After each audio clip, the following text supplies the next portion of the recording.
What is up, everyone? Welcome back to another video today, and in this video we are Des Moines International Airport for the 59th airport update for the month of October 2025. We've got not one but two new routes in this update, and we're going to start off with one of them with this Allegiant Airbus A320 that arrived in from Gulf Shores, Alabama. Gulf Shores is one of the new airports for Allegiant. They're starting to build up a pretty good operation over there, and Des Moines was one of the few airports that they chose to start new service to. This arrived in as Flight 436 at 9:07 p.m., 35 minutes early.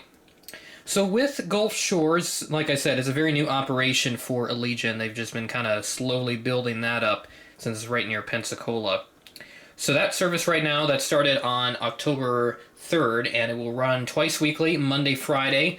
As they head towards the Thanksgiving holiday, they'll actually add a couple extra frequencies, and then that will change then as we head towards December and over to Christmas. So very exciting new service for Allegiant. Definitely fun to see what they're doing down in the southeast, right in that area with Gulf Shores, and they've got Destin, Fort Walton Beach that's been building up pretty good. Hopefully they'll get service there as well from Des Moines, and then just for any of my other airports really, because that would be a pretty nice destination to get. And I know Des Moines has had Destin in the past, so hopefully that will return soon. We'll skip over a good handful of empty gates there, not too much action going on at the A gates, but the C gates is a little bit of a different story. So we head out over to the southwest section. Our lone southwest plane for this update is a 737-700 from Denver with the blended winglets, and this arrived in as Flight 3068 at 9:34 p.m., 1 minute early. And then moving up, we have our United section, and I'm going to try to angle the camera there. So there's a look at one of the specials. I forgot to mention we do have a special livery in this update, just because, I mean, this update's already pretty hectic as it is, and just why not throw in a special to make it more interesting. But we'll start off with the standard livery A320 on the Chicago O'Hare turn as Flight 1842. This arrived in at 9:21 p.m., 29 minutes early. Then the Retrojet, the A320, which there's been some interesting developments with this. So I take the camera off the tripod here. So the A320 Retro, this is the original Gemini jets release from like 2012 or something like that.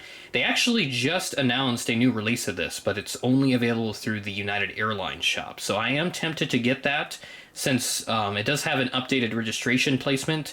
As you can see on this, it is behind the rear boarding door, but on the newer one, it's just ahead of the American flag right there, right in that area. So they have changed it a little bit, and then there's also aerials and Wi-Fi domes. Some of those details have been added on this new release. So hopefully I'll be able to find some time to get it, because I'd love to, I guess, kind of replace this.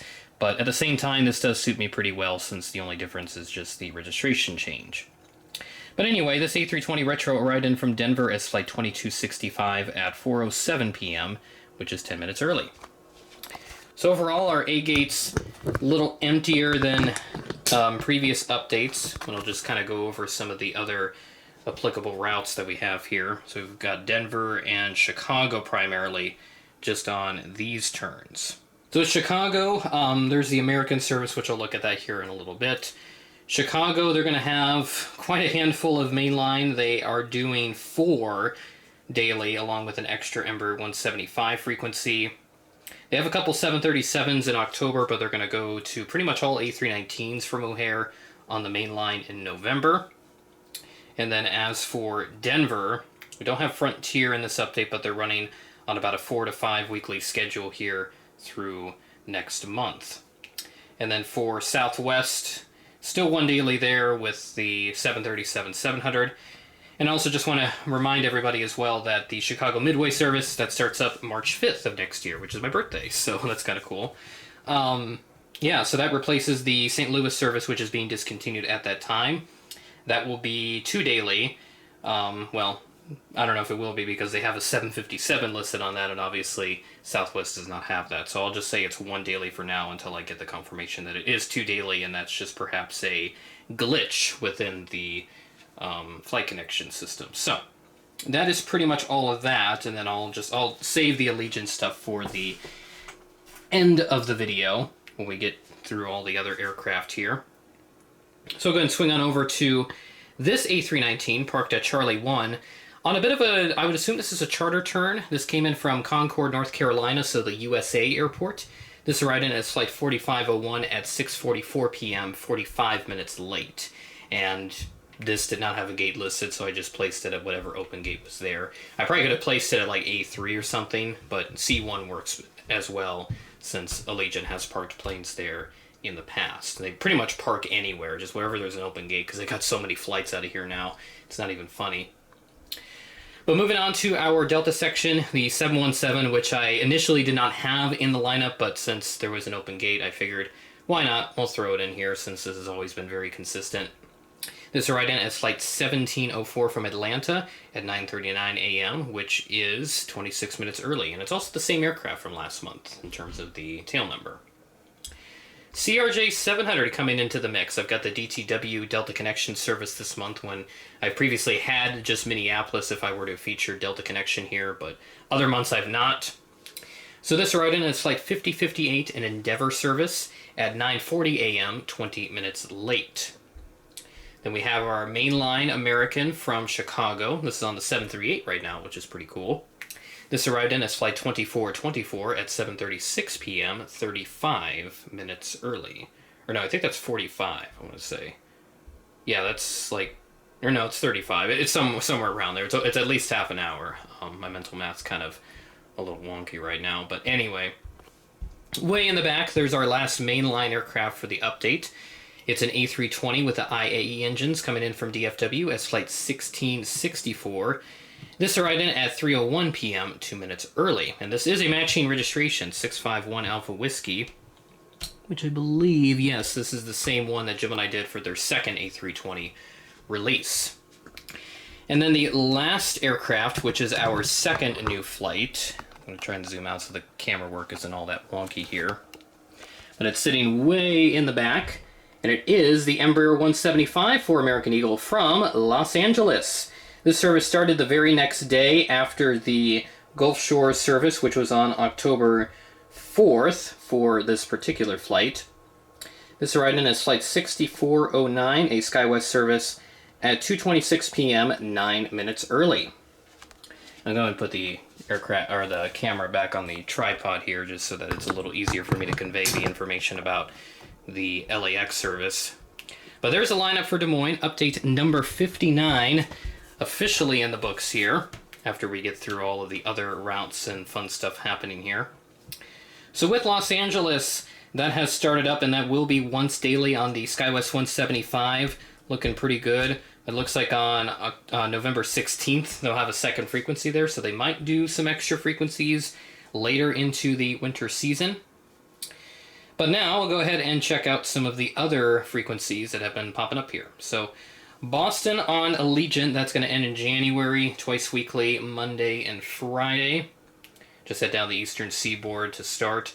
We have New York LaGuardia, that is pretty much during the weekdays only. They're not going to operate it on Thanksgiving. And then Newark, that also ends in January with the same frequency as Boston. Philadelphia ends next month on November 2nd. That will be CRJ 900 on that last day, so that seasonal service coming to an end.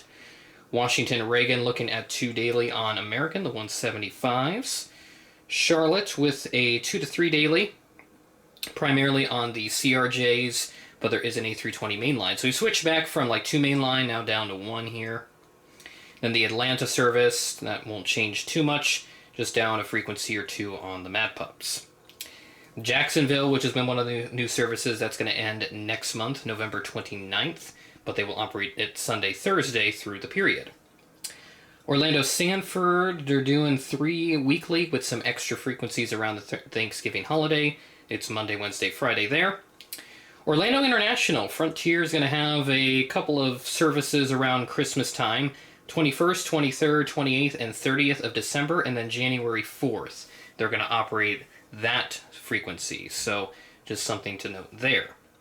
And then Allegiant from Fort Lauderdale, that service in operation with a 2 daily service, or 2 weekly service, sorry. That will be Sunday and Thursday, primarily on the Maxes, it looks like. We also have Miami starting up for American next month. That'll be on November 3rd. Embraer 175 is what they're going to go for. Also 1 daily, just like LAX. Fort Myers, that starts up next month as well, November 21st. They will do Monday, Friday in December, primarily on the A320. Then we have Punta Gorda, which that one is in service. A320 there, Sunday, Thursday, with some extra frequencies around Thanksgiving. Sarasota, Bradenton, active as well, Sunday, Thursday. That will end in March.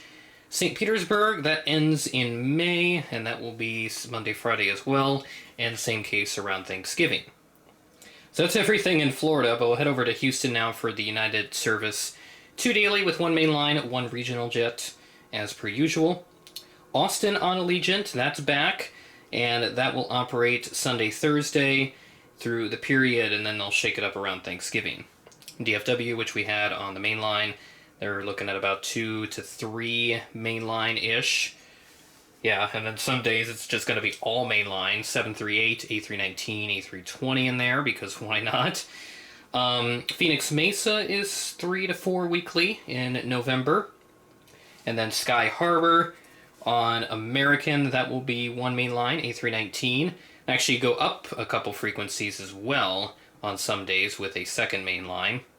And there's also Southwest on that. That is marked to end in June, though I suspect that'll change. That is 1 daily. And then Phoenix Mesa, which I think actually I already mentioned that, so disregard. Vegas, that will be 4 weekly, Sunday, Monday, Thursday, Friday. And then I also see Southwest, they will go 1 daily with that as well. And then Santa Ana, Orange County, in operation. That is Sunday, Thursday on the A320. Portland, which is going to end here this month, actually end October 26th, so this coming Sunday from this video going out. And then we have Delta from Minneapolis. They'll do 3 to 4 daily CRJ 900s. And then Detroit, I have not covered that yet, so I'll get to that here. CRJs, 4 days on that, 2 to 3 daily. And then the American from Chicago is our last service that I need to cover. That'll be about 4 to 5 daily, mostly on the regional jets after this point. So there we go. There's Des Moines for this month. 2 new services to highlight, Gulf Shores and Los Angeles. Very exciting here, and very excited for all the other services that are going to be starting up here next month. So it'll be a pretty loaded update for November. With that being said, thanks for watching, and I will catch you in the next video.